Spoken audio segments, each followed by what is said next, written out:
Ayan na nga ba sinasabi ko, Team Malakas, persona non grata na. Yan, nababagay sa inyo yan. Oh, napanood na ba ng lahat ng ginawa nito ni Rendon? Nito at nito ni ni Rosmar. Oh, ayan na sinasabi ko na nga ba eh. Yan sa kahambugan mo. Kambugan mo, Rendon, ganyan-ganyan ka pa. Monggol. Diba? Yung kahambugan mo, ginaganyan mo pa yung tao, yan ang napapala nyo. Tama lang sa inyo yan. Okay, kung di nyo pa napapanood yung video, di ba? Tumulong daw sila kuno doon sa Coron, Palawan. Ngayon, sinabi daw nung isang staff nung mayor na ginagamit daw nila Rendon at ni Rosmar yung mga tao para sa, alam mo, fame, di ba? Cloud chasing, di ba? Eh, para sa akin, may oo. Oo talaga pala. Oo talaga, una.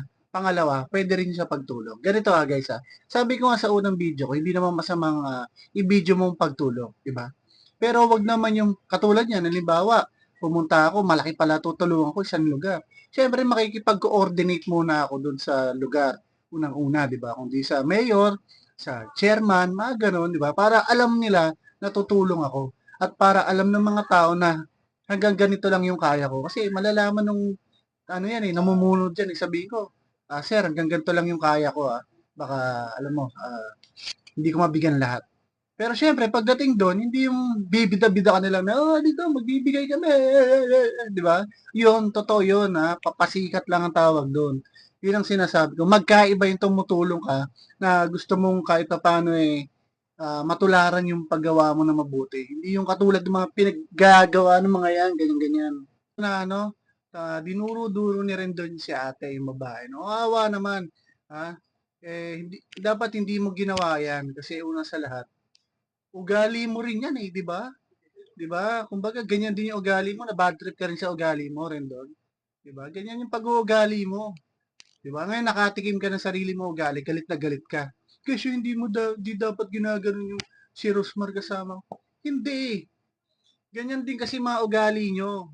O ngayon, nalasap yung sarili nyo ugali, di ba? Parang sakit, di ba? O, di ba? Bida-bida iyak-iyakan kayo.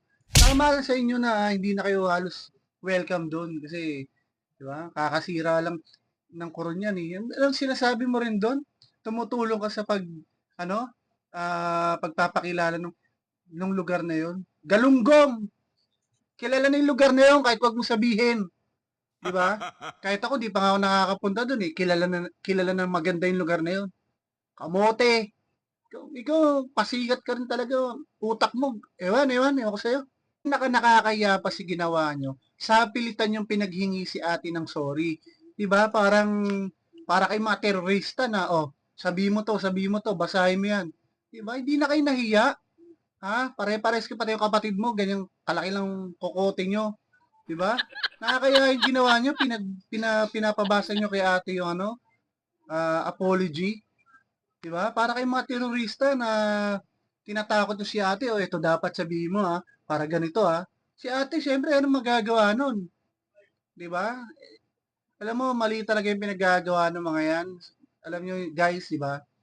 Ah, sabi ko nga sa inyo, tama lang din na tumulong. Pero wag yung mga ganyang klase, tapos pinapamukha pa nila na tumutulong sila, sinusumbat pa, yun ang hindi kusang loob sa pagtulong. 'Di ba? Hindi kusang loob yan. Talagang totoo yung sinasabi ni ate na pasikat lang kayo. 'Di ba? Dahil kung tutulong ka talaga, kahit anong sabihin nila, tatawa ka lang. Kasi nga, ikaw yung nagbibigay. Kumbaga, ganun talaga mundo. May magawa ka mabuti, may magawa kang pangit, pangit pa rin ang kalalabasan niyan. So anong gagawin mo? Dahil kung sa totoo lang ang ginagawa mo hindi labag sa kalooban, kumbaga bukal sa kalooban mo yung ginagawa mo. Kahit anong sabihin nila, okay lang. Kasi bukal eh. Hindi mo kailangan, ay, ganito na nga kami, ganito na nga kami. Ano, pinapamukha mo agad? May nasabi lang na onti, ganito at gusto tumulong na nga kami sa inyo, ganito, ganito. Hindi ganon. Ha? Puro kayo kamote. Hindi ganon. Tsaka ewan ko bakit tinatangkilik pa yung mga ganyang klaseng tao, 'di ba? Dapat tinatangkilik natin yung mga talagang nagpapasaya at nagbibigay ng tulong.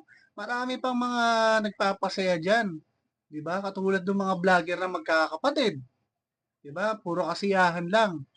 'Di ba? Yung lola at lolo kasama, 'di ba? Yung mga gano'n. Pero mga katulad niyan, ewan ko ba't tinatangkilik pa yan, wala nang ewan. May mabuti kahit papaano kaso pinapamukha.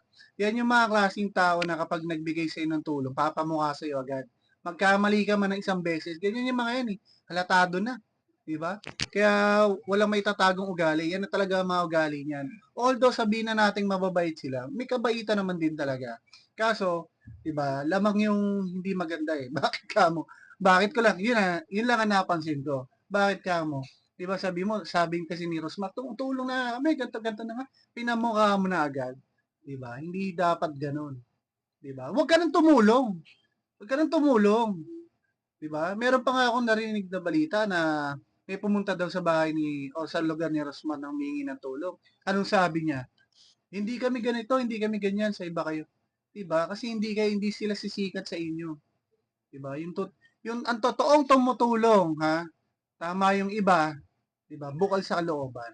Kung pwedeng wala ng camera, yun ang totoo. Pero dahil pumunta kayo sa Coron, nagpasikat kayo kasi hindi talaga. Yan, sumikat kayo, 'di ba?